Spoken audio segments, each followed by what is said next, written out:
এটা মূলত সাবমার্সিবল।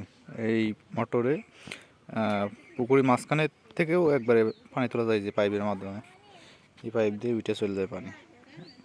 ওই পাশে পুকুর আছে, ওই পুকুরে একবারে পানি জায়গা মতন চলে যায়।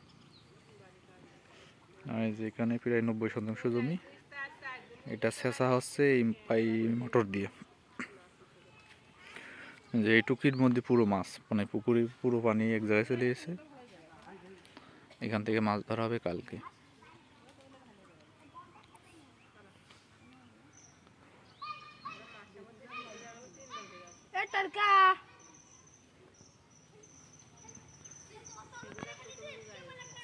এই যে তাফালের মধ্যে মাছ লাফিয়ে লাফিয়ে পড়ছে।